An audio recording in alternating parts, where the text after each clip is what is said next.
我妈被推进重症监护室那天，苏慕言1分钱都没借我，但转身就给他公司的实习生陆慈打了500万。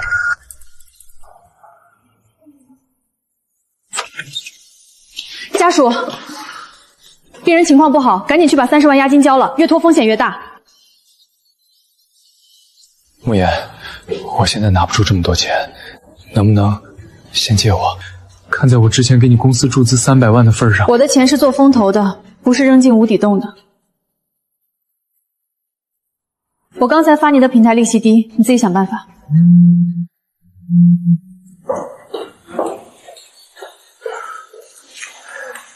那500万启动资金已经打进你账户了，就算亏了也算我的，全当给你练手。陆慈，别有压力。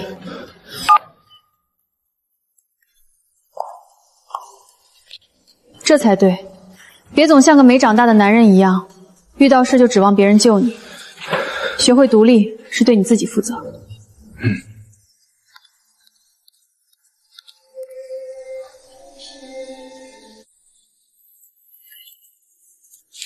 原来一个人真的死心时，连一句为什么都懒得问。从此以后，他是他，我是我。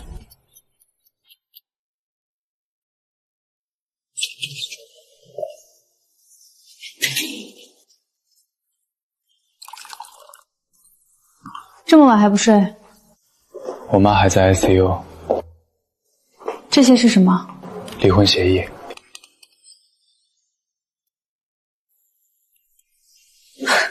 傅恒远，你又在闹什么？我签好了。因为我没借你钱？不是，是因为我今天才发现，你不是没钱，也不是不会帮人，你只是不帮我。陆慈那个项目是公司投资，不是私人感情。合同我看了，个人账户打款，个人担保，亏损你兜底，这叫公司投资。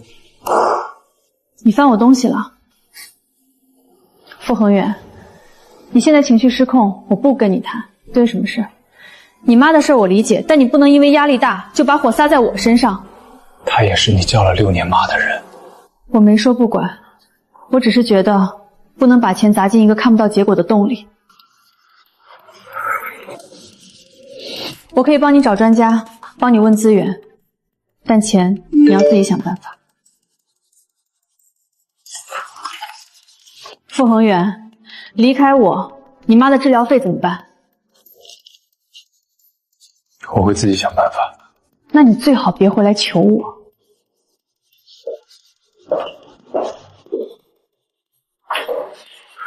陆慈，资料我看了，别紧张，明天路演我陪你。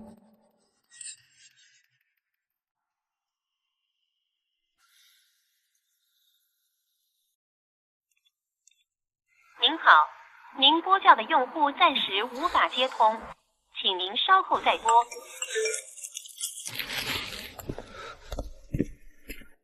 傅先生，昨天押金没及时补上，部分进口药品只能先停了，先走基础方案。家属还是尽快缴费，越拖风险越大。好，我马上去凑。余额不足。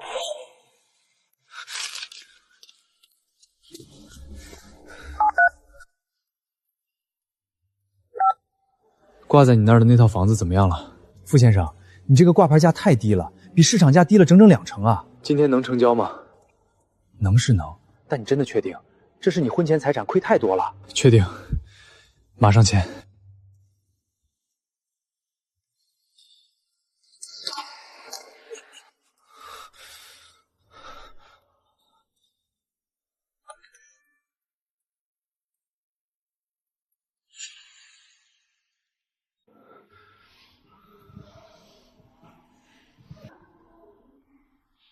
第一次创业就有人托底，原来被坚定选择是这种感觉。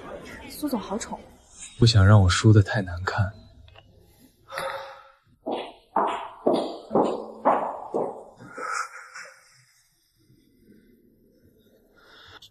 这是我让助理整理的网贷平台，有几个额度不错，你可以先周转。钱的问题，你自己决定。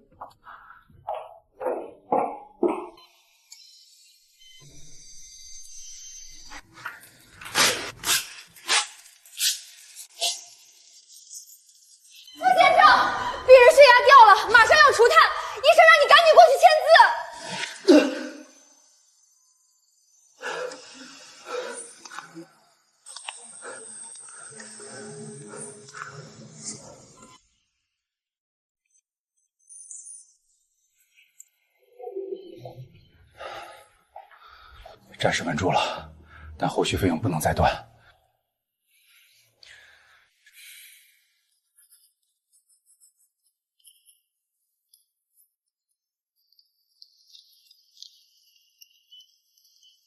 一个人。妻子呢？这么多钱怎么不2个人来办？我明明结了婚，却像一个没有家属的人。苏红月，苏总，还好今天有你在。嘴贫，吃蛋糕吧。傅恒远哥，你回来了。这种东西溢价太高，不适合你。你怎么回来了？这是我家。陆慈今天路演成功，我带他回来拿份资料，顺便庆祝一下。顺便，我卖房救命，他带人回家庆功。恒远哥，你别误会，苏总只是怕我第一次融资紧张，才鼓励我。这个也是团队奖励，不是你想的那样。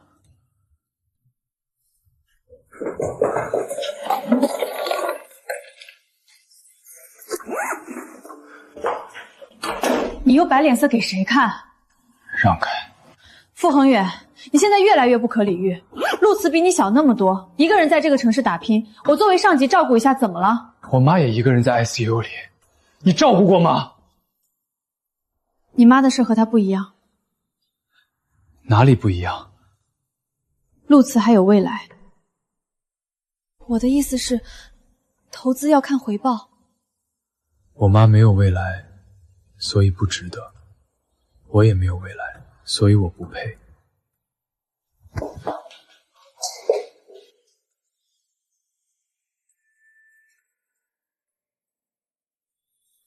傅恒远哥，其实男人还是要有担当一点，不能什么事都指望妻子。这句话他教你的？那你记牢，等他有一天觉得你没有回报了，你也会听见这句话。傅航远，你够了！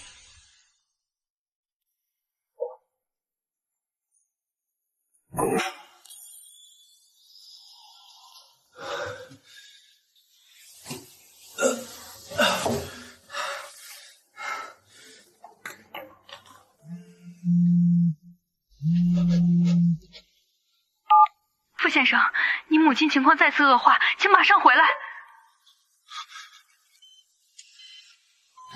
傅航远，病人血压掉得很快，医生让家属马上签字交钱上药。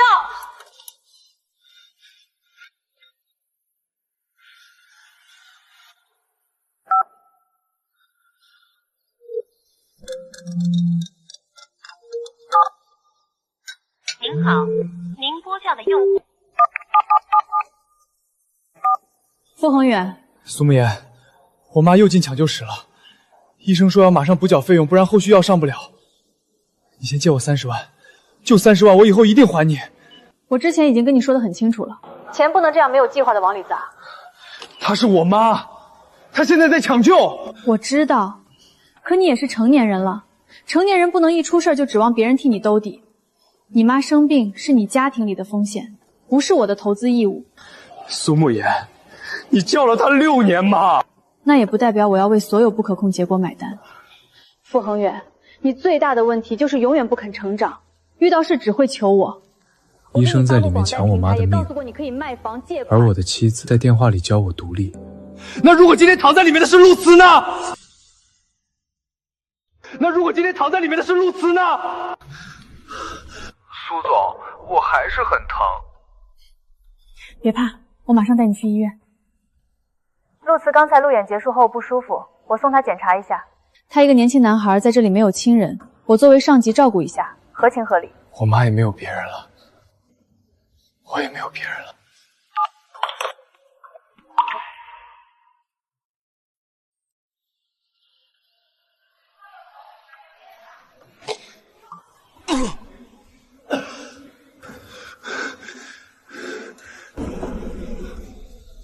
傅先生，我们尽力了。病人心脏骤停时间太长，抢救无效，请节哀。妈！家属，你脸色很差，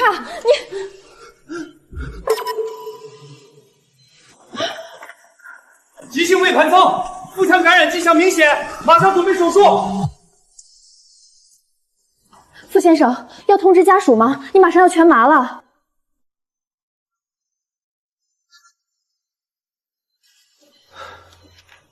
没有家属，我自己签。这一晚，我没有了妈妈，也差点没有了自己。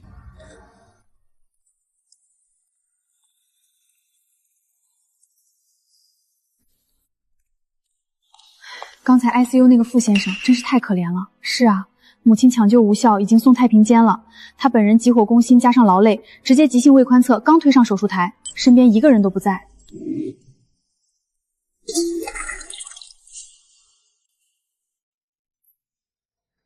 你说谁？谁死了？干什么？你是傅宏远家属？我是他妻子，他在哪儿？现在知道是妻子了。他母亲在 ICU 抢救的时候你在哪儿？他急性胃穿孔，在急诊推车上连个字都没人签的时候你又在哪儿？胃穿孔，他做手术了，他没告诉你自己一直胃痛。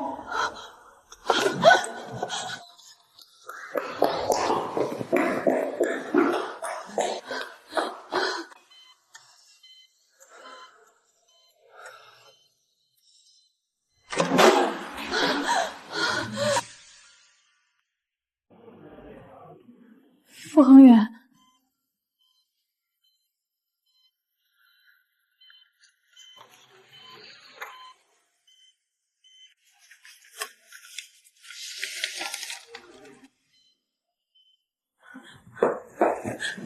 傅恒远，我不知道，我不知道。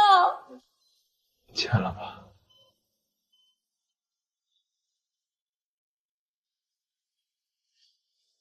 宋慕言，我妈死了，我也差点死在手术台上。你自由了。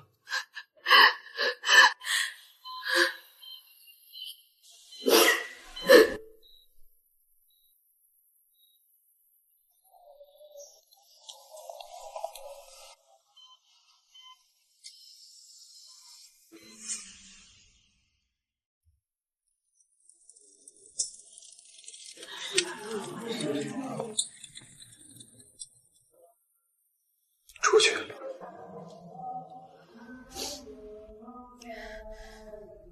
傅恒远，我来送妈最后一程。她不是你妈。她抢救的时候，你在陪陆慈挂水。那天晚上，我不知道会……你知道？我给你打电话的时候告诉过你他在抢救，我求你借钱的时候也告诉过你医生在等。是你说，成年人不能一直依赖别人，是你让我自己想办法。傅恒远，我错了。我妈躺在太平间，我被推进手术室时，你在陪另一个男人挂水。你现在说错了，有什么用？恒远哥，我真的不知道阿姨会出事。那天苏总非要送我去医院，我还劝过他的。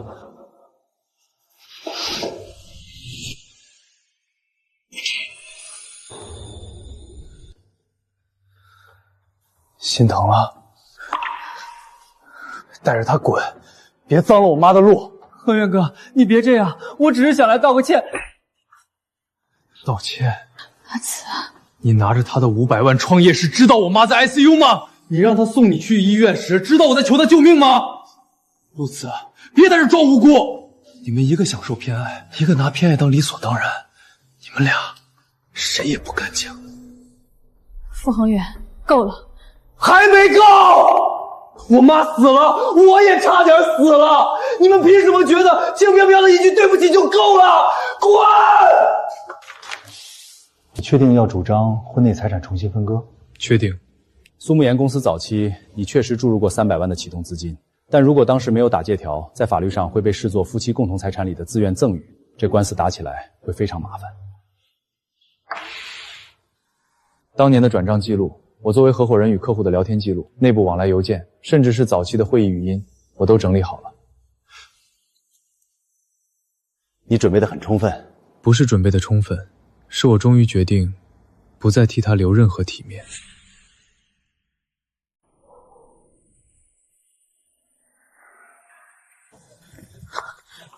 傅恒远，我们谈谈。离婚协议我看了，所以呢？我不能签。你还有什么不能的？不借救命钱你能，陪陆宪去医院你能，怎么到签字的时候你不能了？我不是那个意思。那你是什么意思啊，苏沐言？你是不是以为只要你咬苏不签字，我就还得像条狗一样耗在这段烂透了的婚姻里？不是的，我只是想补偿你。怎么补偿？把我妈还回来，还是把我被耽误在手术台上晕死的那几个小时还回来？苏沐言，你不是欠我钱，你欠我妈一条命，也欠我半条命。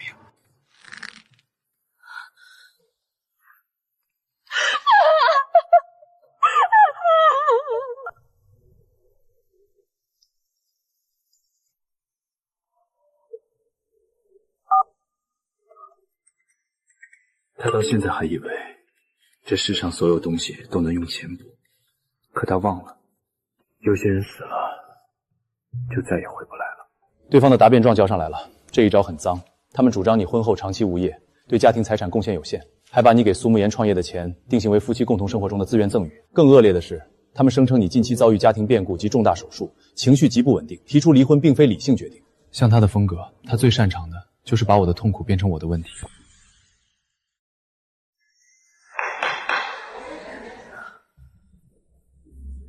审判长，原告傅恒远先生婚后并未参与被告公司经营，所谓资金投入缺乏借贷合意。此外，原告近期遭遇家庭变故及身体重创，情绪波动较大，部分诉求存在冲动倾向。审判长，我方申请当庭播放第一组证据。恒远，这300万算我借你的。等公司活过来，我连本带利还你。你放心，我不会让你吃亏。好，第二组证据。等我公司好起来，我给你86万的年薪，我保证。恒远，我一定会做到的。好。第三组证据，被告公司早期的核心客户往来邮件。他大概忘了，我不是生来就是那个围着医院和厨房转的男人，我是为了他才一步步退回家里。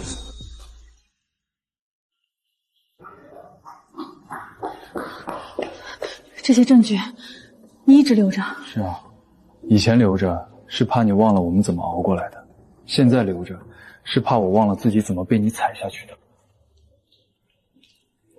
傅恒远，我没想过要伤你到这种程度。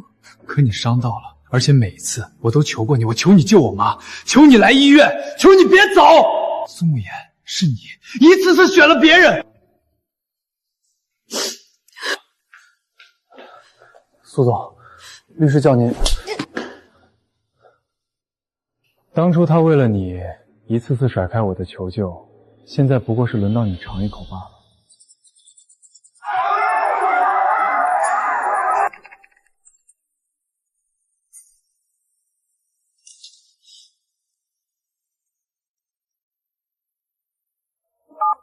新闻是不是你放出去的？不是，新闻不是我放的，你做错了事就要承担后果。傅恒远，你非要毁了我吗？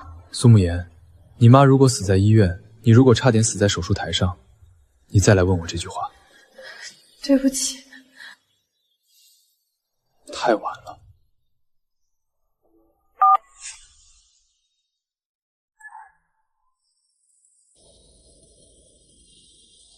判决下来了，接下来打算怎么办？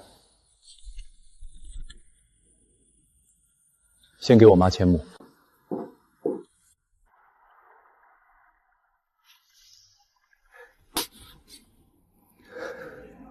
妈，我离婚了，以后没人再让我受委屈了。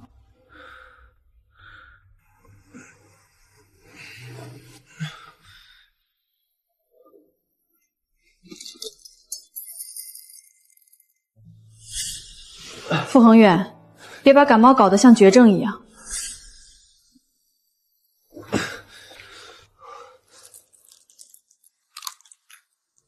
从那以后，我再也没让自己倒下过。傅总啊，外面都传你这新公司是靠前妻的家产开起来的。我好奇问一句，你这么懂企业风控，是不是以前在苏总身边被他教出来的啊？您觉得呢？我是被他害出来的。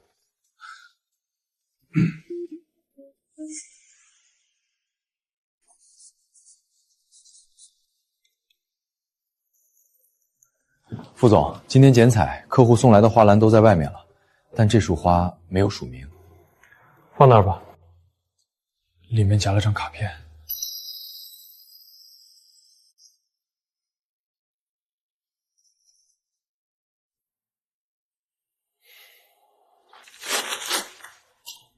花退回去。好的，副总。楼下还有个人在大太阳底下站了很久了，说想见你。不用问，我也知道是谁。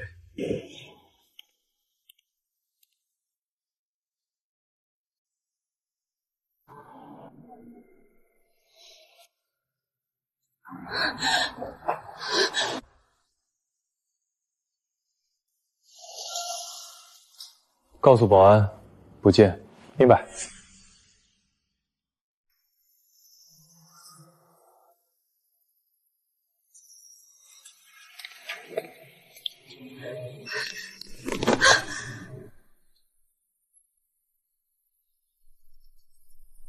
我只说几句话，这是我剩下的一套房，还有我所有的基金，我都签了转让协议，算补偿好不好？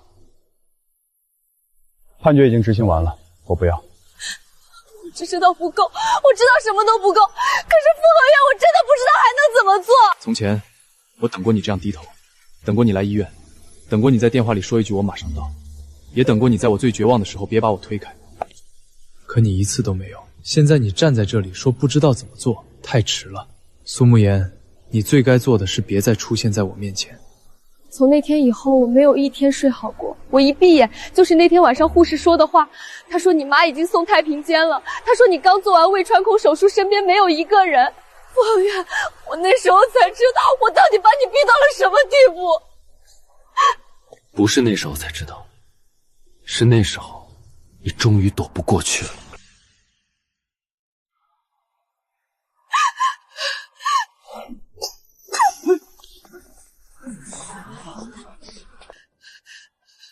傅恒远，我错了，我真的错了。别在我公司门口演。我不是演。苏慕言，你现在的痛苦根本不是因为你爱我，是因为你终于发现，那个无论你怎么伤害、怎么践踏都不会走的人，真的不要你了。我去看过妈，我每个月都去我的磕头给她道歉，我真的知道错了。你不配。他活着的时候，你嫌他是无底洞；他死了，去他墓前装孝顺。苏慕言，你有没有想过，他看见你只会觉得恶心？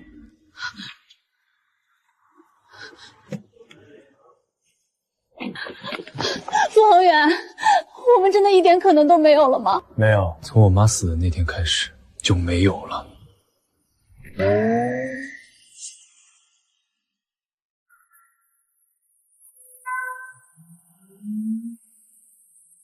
这不是那个为了男下属连婆婆都不管的女总裁吗？对对对，就是她，现在来前夫公司门口哭呢。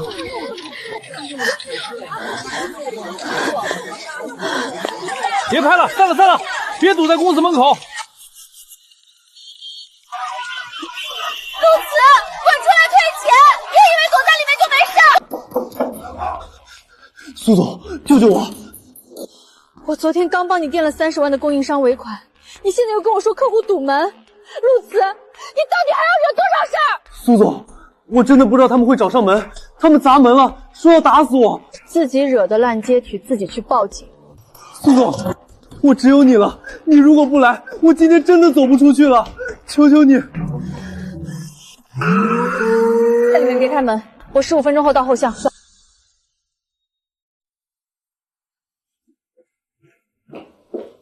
副总，昨晚楼下的视频被人发到网上了，目前在同城热搜前3。不用管，公关部那边需要做个隔离声明吗？毕竟影响到大楼秩序了。不必做多余动作。从今天起，凡是涉及到他和他公司的任何信息，全部按普通债务人流程走。明白。下午2点和投资方的危机评估会，材料准备好了吗？已经发您邮箱了。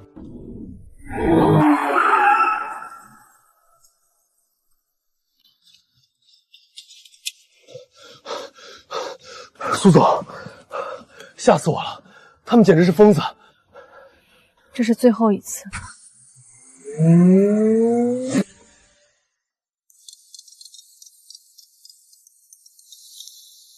喂，吴律。苏总，情况很不乐观。刚才银行和几个资方开了闭门会，因为您之前给陆慈的项目做过个人转账，还签了无限连带责任担保。现在这把火正式烧到您头上了。什么意思啊？我是风投，大不了公司破产清算，怎么会追究到我个人？您忘了3个月前陆慈为了拿到那笔过桥资金，让您补签过一份债务补充协议吗？那份文件把您的个人资产和他的项目彻底绑死了。现在资方准备启动对您公司的危机重组，如果是直接清算，您名下的资产、车子全都要被强制执行。怎么才能不直接清算？资方找了第三方风控团队来做重组评估，只有评估通过，证明您的公司还有救，资方才可能给您缓冲期。第三方团队是谁？启恒风矿咨询。苏总，傅恒远是启恒的老板。您现在的去留和身家全凭他团队的一份报告，您还能跟他说上话吗？苏总，是傅恒远哥吗？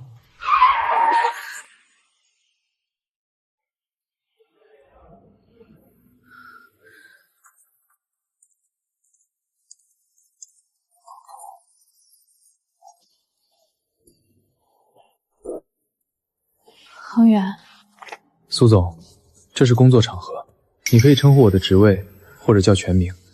昨天晚上的事，对不起，我不是故意去你公司楼下闹的，我只是最近压力太大了，我真的有些后悔。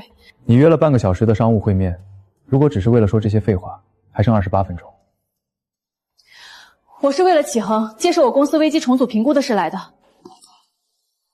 我知道资方找了你，只要你肯出具一份可行的重组方案，让资方不立刻走破产清算程序，费用我愿意出市价的3倍，公司未来的股权让利，手头的核心资源我都可以给你。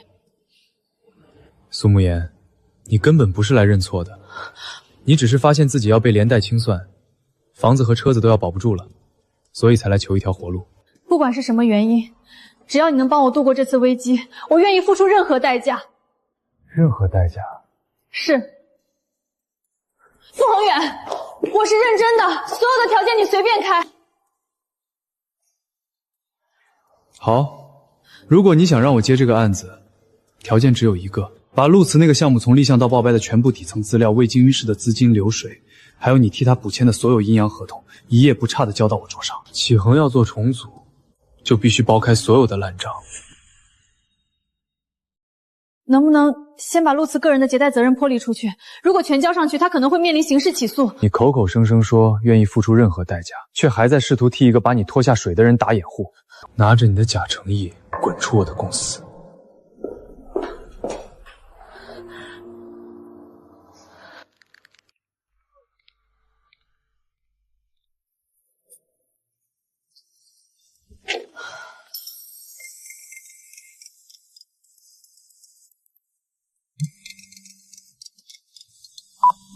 陆慈，你又干什么？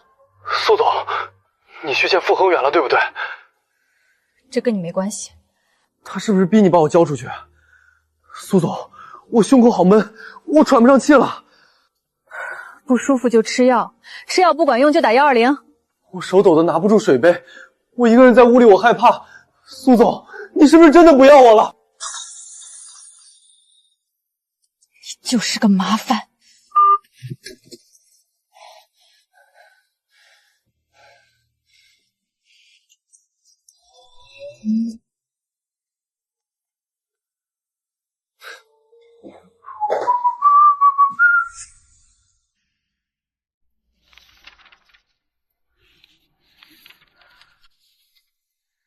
如果全交上去，他可能会面临刑事起诉。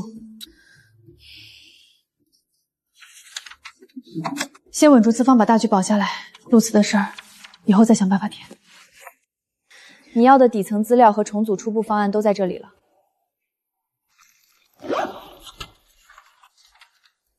这是全部？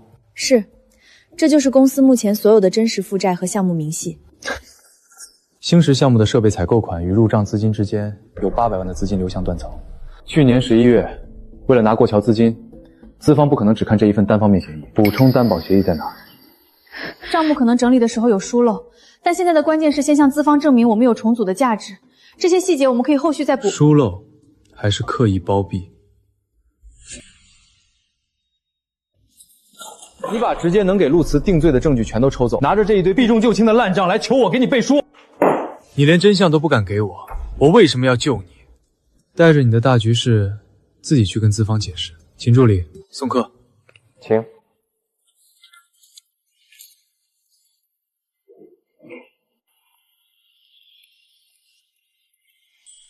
苏总，副会员怎么说？你把资料都交给他了？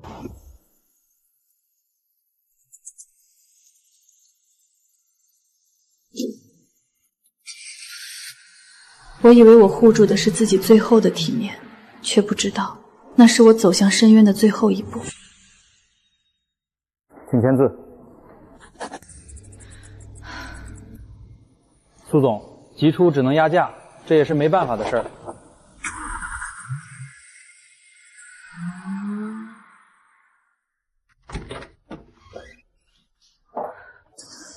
快上啊！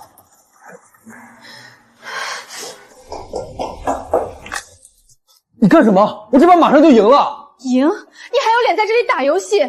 我今天把车都卖了，才勉强堵住一部分索赔预付款。你到底还要瞒着我多少事儿？我也不是故意的，谁知道会变成这样？不是故意的，这就是你交出来的项目。苏总，我肚子好痛，好像是有刀在绞一样。别装了，陆慈，你每次遇到事儿，除了装可怜还会什么？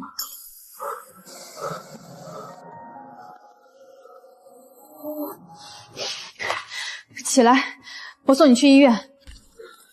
下一位。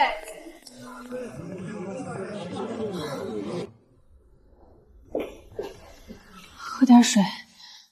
陆慈家属是吧？检查结果出来了，各项结果指标都正常，就是轻微的急性肠胃炎，加上心理压力大引起的躯体化反应。回去吃点药，好好休息就行，没必要大惊小怪。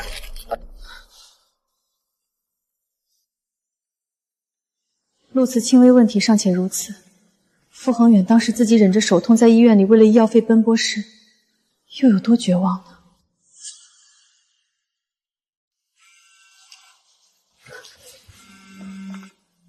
喂，吴律。苏总，重组补件的最后期限是今晚12点。资方那边一直在等，您到底还要不要交那份核心流水？过了这个点儿，资方就直接启动破产清算了。时间过了，已经关闭通道了。苏总，您到底在干什么啊？傅先生，恢复的不错，胃黏膜溃疡面基本愈合了，各项指标也都在正常范围内。谢谢您。不客气，这是我们应该做的。但还是那句话，不能因为现在不疼了就放松。3餐要规律，绝对不能空腹喝酒，更不能再像以前那样长期熬夜，情绪高度紧绷。那次穿孔可是真的在鬼门关走了一遭。我知道，不会再有下次了。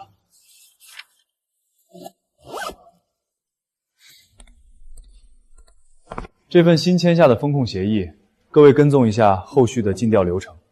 另外，我打算以公司的名义，或者说以我个人的名义，设立一个急济绝助项目。副总，是指针对突发重大疾病的援助吗？对，主要针对那些在急诊或 ICU 门外因为短时间内凑不齐救命押金而面临停药或放弃治疗的家属。这笔钱作为无力的紧急过桥资金。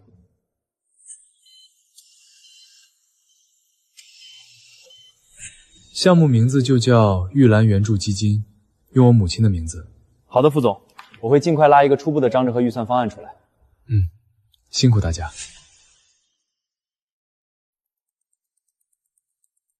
专业的说，苏总，东西都是好东西，但您要的太急了，全打包走的话，只能给您压到市价的40%。40%？这块表我买的时候200多万，你现在给我40%？急用钱的规矩就是这样。您要是能等，放我这儿计件，半年1年说不定能卖个好价。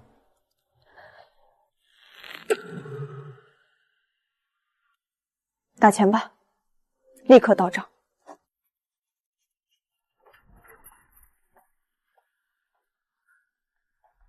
苏总，你回来了。这地方真的没法住，楼下全是大排档的油烟味儿，还有这外卖，这肉都是馊的吧？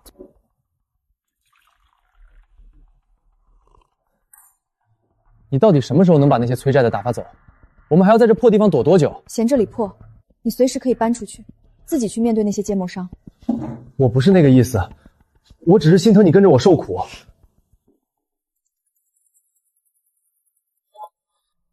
喂，苏总，破产清算的流程可能要暂缓了，但我查到了一件别的事。什么事？我给您发了一份资金流水，陆慈那个星光项目在暴雷前1个礼拜，有一笔300万的款项并没有用来退赔，也没有进公司公账，而是直接去向不明。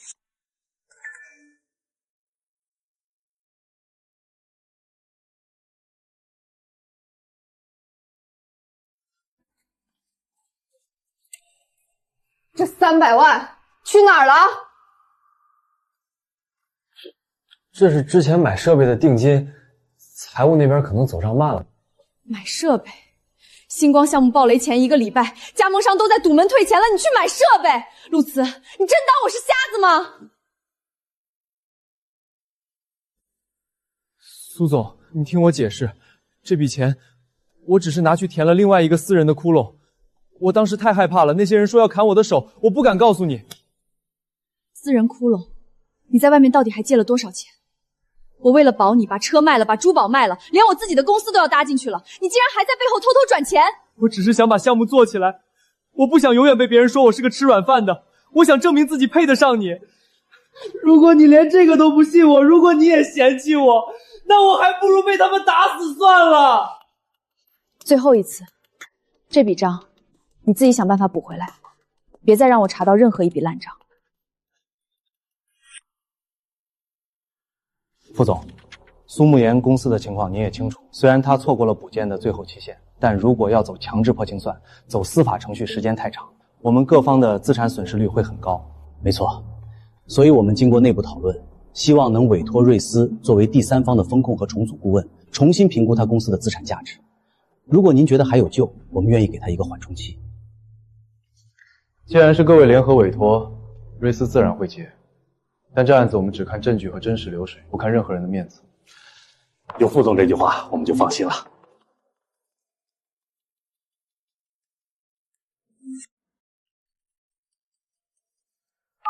苏总，好消息，资方那边决定暂缓清算了。他们同意看重组方案了。对，不过资方那边统一口径了，他们不看我们自己出的方案，必须要等第三方顾问的评估报告。只要对方的报告说有可行性，就能签缓冲协议。第三方顾问还是瑞思吗？是，资方今天下午已经正式把委托书签给傅恒远的团队了。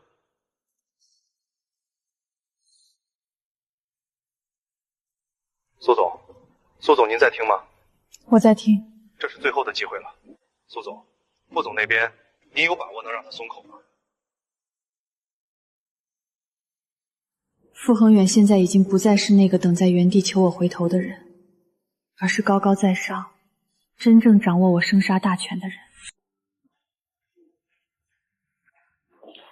这是我公司名下最后2个未抵押的核心项目股权，还有我个人所有的行业资源名单。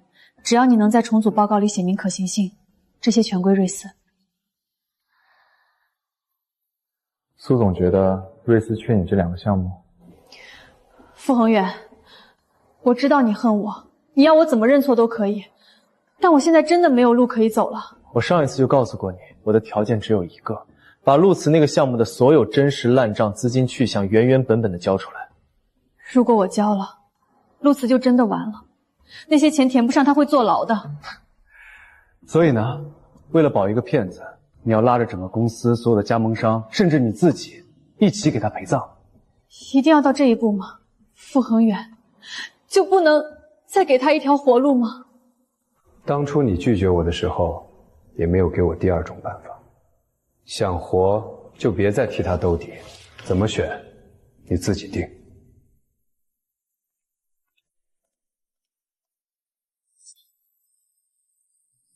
为了保一个骗子，你要拉着所有人给他陪葬。傅恒远是对的，可陆慈要面临的后果。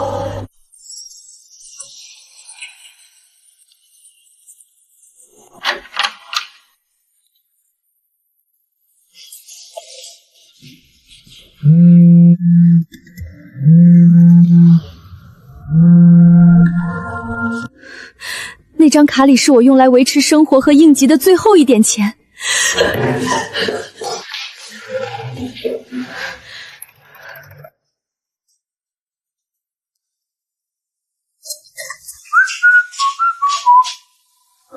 苏总，你怎么不开灯啊？吓我一跳。那5万块钱去哪儿了？什么5万块钱？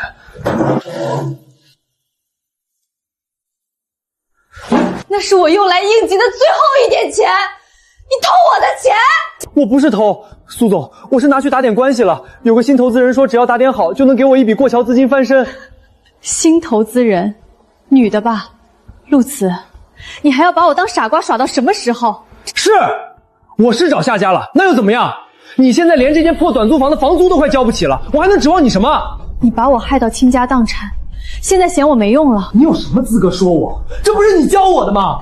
你当初不也是觉得傅妍妍没有价值了，就不肯借钱救他妈的命吗？你说过值得投的人才配被救，我现在只是学你把机会抓在自己手里而已，我有什么错？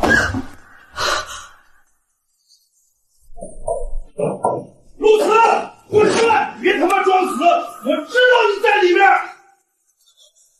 他们怎么找到的？再不开门，老子直接砸了！苏总，苏慕言，你救救我！他们真的会打死我的！你去跟他们说你马上就能拿到重组的钱了，求求你！终于逮到你了！出来！住手！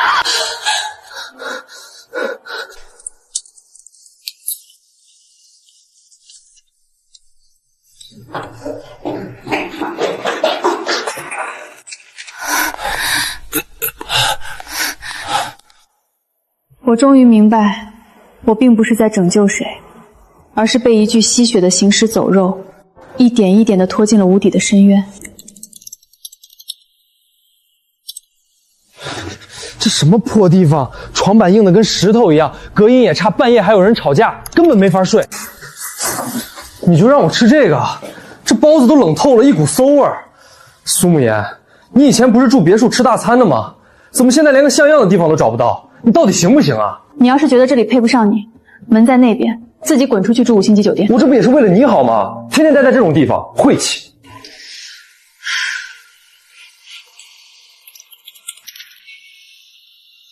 这个项目的风控模型还需要再跑一次压力测试，数据不够精确。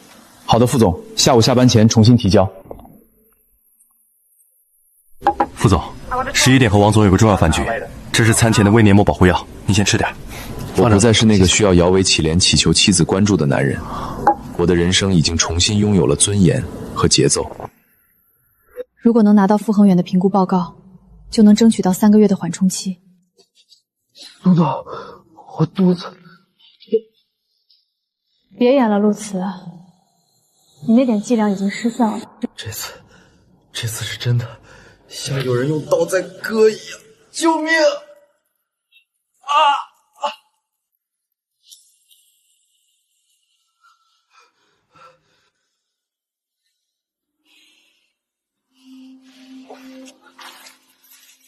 起来，同样的深夜，同样的疾病，我好像正在重走当时傅金远独自走过的那条绝望之路。护士，他胃疼的厉害，先去那边排队挂号，然后去走廊尽头抽血做检查。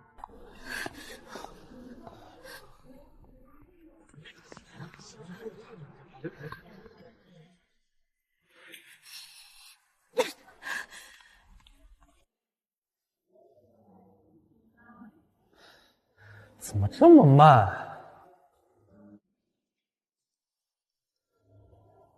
你是家属吧？是。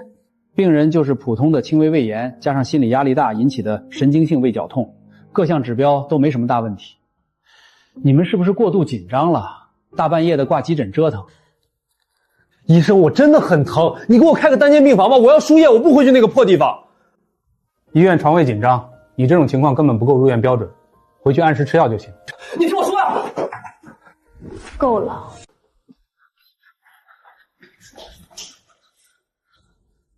沈总，我真的很不舒服，我们就不能住一晚院吗？傅恒远胃穿孔那天，我甚至连面都没露，只觉得他在小题大做。如今，我却为了一场根本不严重的胃病来回奔波，耗尽心力。药拿了，你可以自己回去了。那你呢？你不跟我一起走？不想看见你。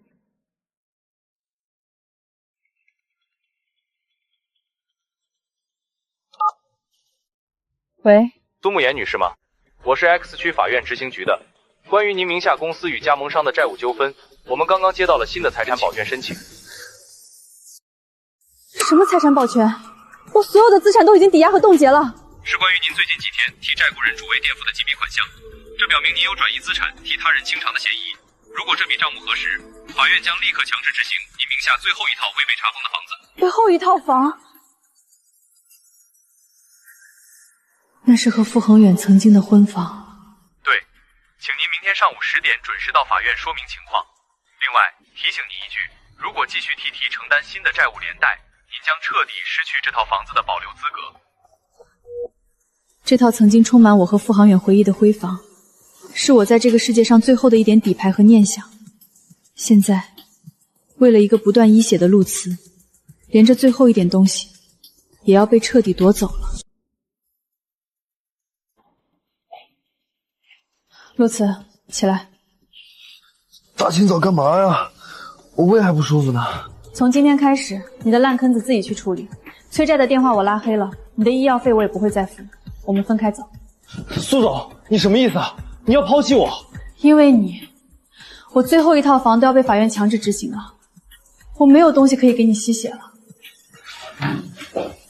苏慕言，你不能这样对我，我真的只有你了。如果你不管我，他们会打死我的，我会去坐牢的。求求你，别丢下我！我妈只有我了，我也只有你了。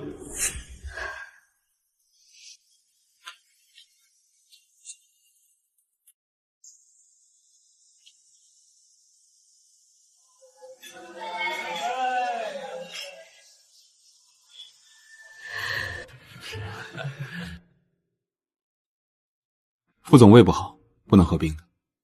他不再是那个卑微的跟在我身后，需要靠我的施舍才能活下去的男人。他的人生已经彻底翻篇，变得明亮而体面，而我却像一条只能生活在阴沟里的流浪狗，被债务和谎言拖得满身泥泞。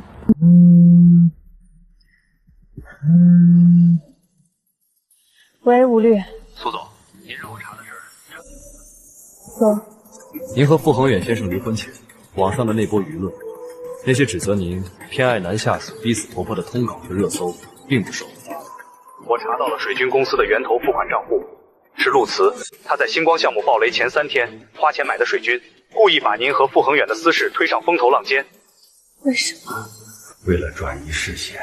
大众和资方的注意力都在您的私生活和道德洼点上，他挪用那300万资金和项目爆零的真实原因，就能被暂时掩盖下去。他从一开始就是拿您当挡箭牌。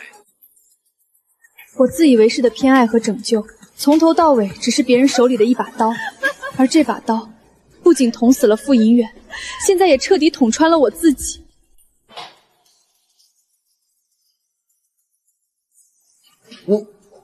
买水军，买通稿，借我的私生活转移你骗人暴雷的视线。陆慈，你真是一条养不熟的白眼狼。苏总，你听我说，我当时只是想拖延一点时间把钱补上，我没想真的毁了你。没想毁了我，你把我最后一套房子都赔进去了，你把我仅剩的一点尊严踩在脚底，你利用我对你的信任，把我当成你骗人的挡将牌。信任？苏慕言，你少在这里装受害者。你真以为我是什么都不懂的实习生吗？我从一开始就知道你是什么样的人，你根本不爱傅恒远，你也不爱我，你只爱那种高高在上掌控别人命运的感觉。你偏爱我，只是因为我能满足你的虚荣心。你嫌弃傅寒远，是因为他看透了你的冷血。你现在怪我利用你，不是你先告诉我，没有价值的人就活该被抛弃的吗？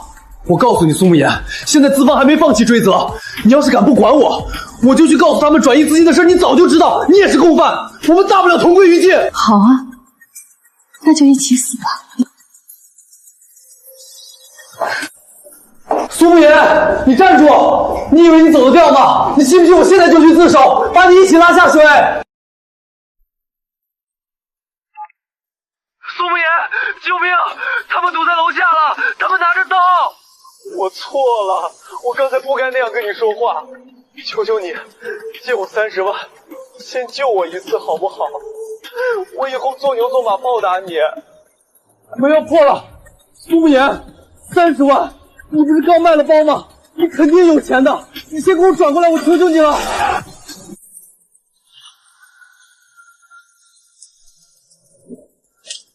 你说话呀！你是不是真的想看着我死？30万，先救命！陆慈，我在，你转钱了吗？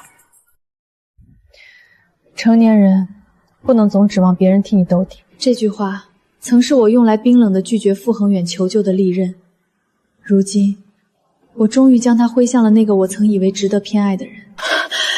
当时傅恒远在电话里绝望地对我说出那句"那我妈怎么办"时，到底是被逼到了怎样的绝路？我到底干了什么？副总，陆慈那边出事了，说昨晚被加盟章和高利贷的人堵在宾馆打了一顿，因为没人替他担保还钱，加上涉嫌职务侵占和骗人，今天早上已经被经侦带走调查了。苏慕言呢？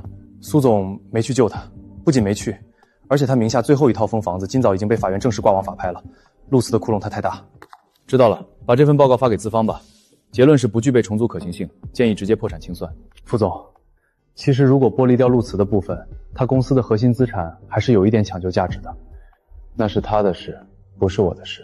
明白，我马上去办。苏总，资方那边的正式通知已经下发了，瑞思团队出了最终的资产评估报告，结论是不具备重组可行性。资方不再给任何缓冲期。今天上午，他们已经向法院申请启动了强制破产清算程序。清算？对，公司公账已经被全额冻结，项目资产进入清点。最严重的是，由于陆慈项目里您签过无限连带责任担保，您名下的个人账户、理财基金以及您名下最后那套未抵押的房子，也将作为连带清偿资产进入强制执行流程。陈律，真的一点回旋的余地都没有了吗？能不能再跟资方谈谈？只要再给我1个月，不，半个月。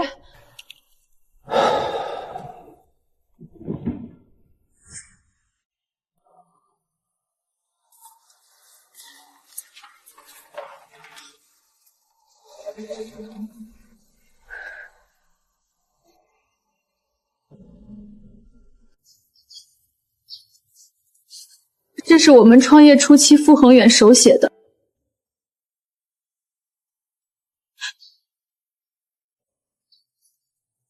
对不起，妈，对不起。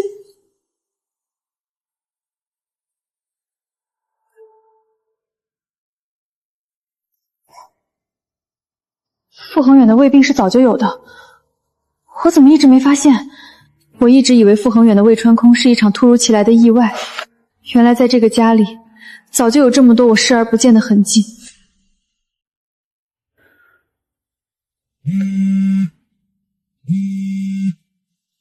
喂，苏慕言女士吗？这里是 XX 区人民法院执行局。关于您名下位于本市 XX 小区的房子，因涉及债务强制执行，现已正式挂网法拍，并进入腾退程序。腾退？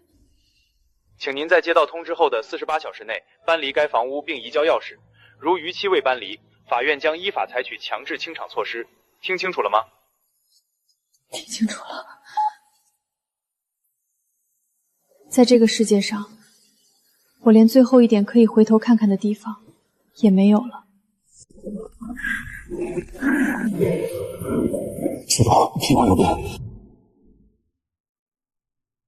陆慈在里面的口供改了，他开始模糊重点，把那300万资金转移的责任往您身上推。他跟办案人员说，那笔钱的拆分和去向，您不仅知情，而且是默许的。他反咬我。对，经侦现在已经把视线转到您身上了。苏总，我再问您最后一次，星光项目的底层真实流水，还有那份把您和他彻底绑死的补充担保协议，您是不是一直瞒着我没有交出去？苏总，如果您继续把这些关键证据藏在手里，等经侦自己查出来，这就不再是简单的投资失察，而是恶意包庇，甚至是合谋转移资产。您难道真的要为了他把自己也送进去吗？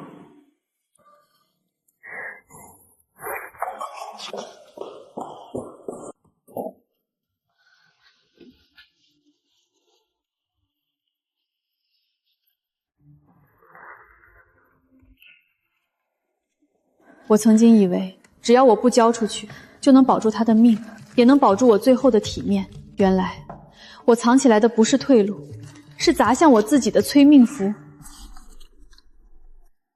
这里面是星光项目所有的底层流水明细，还有一份未经公开的无限连带担保补充协议。苏女士，这些材料非常关键，足以证明陆慈涉嫌职务侵占和挪用资金的确切流向。但这些材料，您在之前的几次询问中都没有提交过。坦白地说，是我之前出于私心压下了他们，现在我愿意全部交出来，配合你们的调查。公事公办地说，请在这里签字，按手印。当这个手印按下的那一刻，我知道，我和陆慈的最后一点牵扯彻底断了。沈女士，您能主动比较关键证据，我们会如实在报告里体现，这在法律定性上对您有利。但还要提醒您，刑事部分的责任可以厘清，但因这份担保协议产生的民事债务追讨以及风投行业的信誉违规处罚，您依然需要挑全额承担。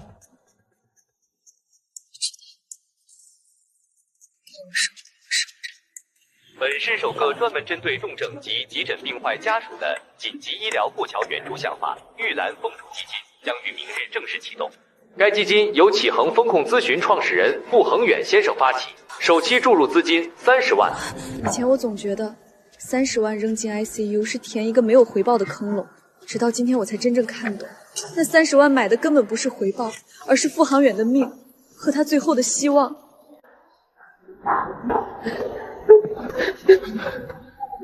护士，不能先用药吗？孩子烧到40度经缘了。家属，重症监护室有规定，必须先缴3万块钱的抢救押金才能建档开药。你们这卡里还差2万多，赶紧去凑凑。2万？我上哪儿去借2万啊？大伯电话不接，网贷平台下款也要明天，我的孩子等不到明天。我再打电话，我再去求求别人。苏慕言，30万，先救命，我以后一定还你。家属先别急，医院刚接了个玉兰援助基金，专门救你们这种急症差过桥钱的。你们马上扫这个码，申请加急审核，快的话10分钟就能电子到账。能行吗？真的能行吗？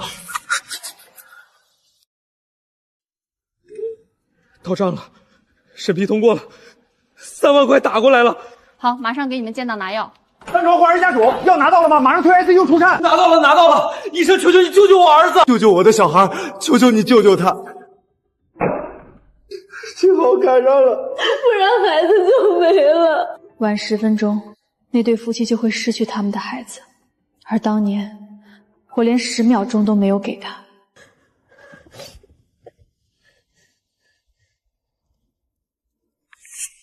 对不起，对不起。晚了，说什么都太晚了。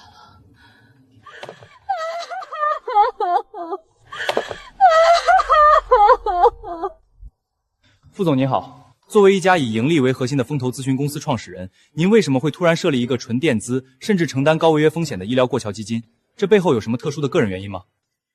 因为我亲身经历过，在这个世界上，有些钱可以等项目孵化，等市场回报，但有些钱是救命钱，晚1分钟都不行。玉兰基金不看患者的还款能力，只看病情的危急程度。我希望不要再有任何人因为短时间内凑不齐一张纸上的数字，而被迫放弃自己最重要的人。副总说得很好，走吧，回公司看第一批的审批报表。有些钱是救命钱，晚1分都不行。他没有在媒体面前控诉我一句，甚至没有提我的名字，但他做的这件事比打我1万个耳光还要让我疼。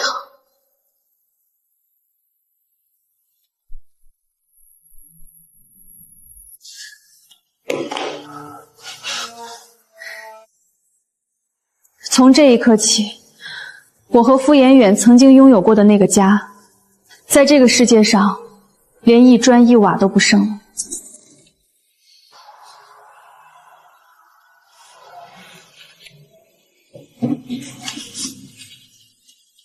这是我们结婚那年春节拍的，我一直觉得他是个拖累，是个无底洞，可是他真的把我当过一家人啊。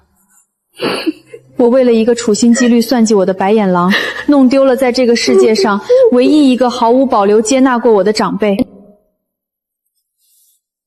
所有的侥幸都被粉碎，所有的体面都被剥夺。当我一无所有的时候，我反而觉得这笔烂账终于算清了。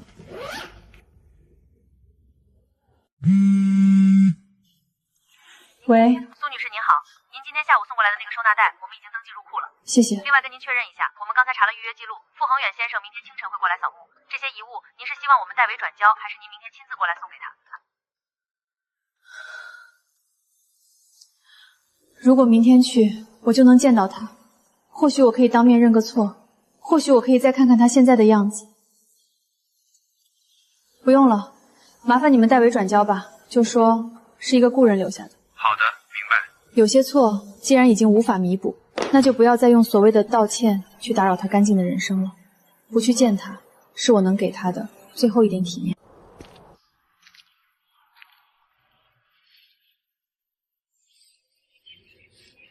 妈，对不起，这句道歉来得太晚，也不奢求你们原谅了。我把该交的证据都交了，公司也清算完了，欠下的债我会自己背，以后我不会再来打扰你们了。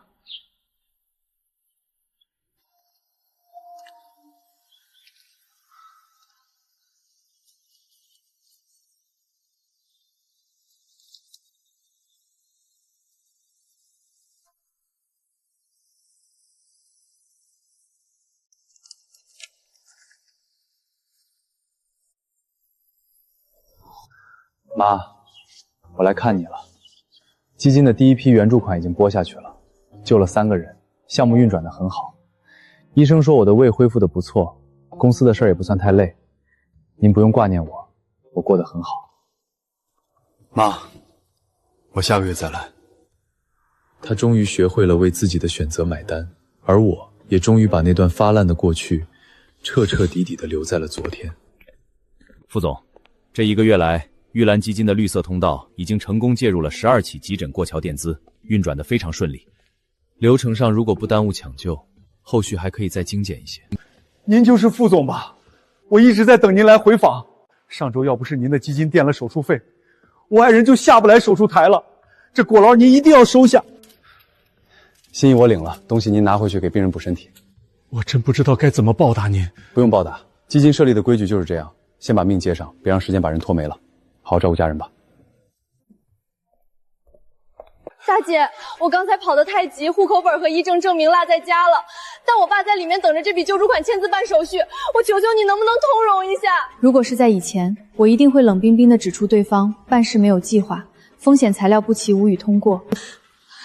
人命关天，你先拿这张预诊单去抢救室签字，把流程往下走。缺的材料明天带过来补给我。缺的材料明天带过来补给我。谢谢大姐。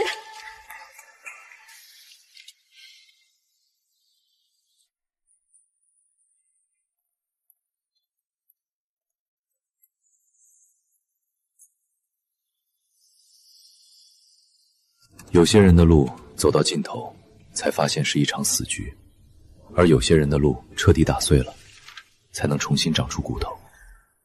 我们2人身处同一座城市，同一座医院，做着同样救人的事，却再也没有过任何交集。从此以后，他是他，我是我。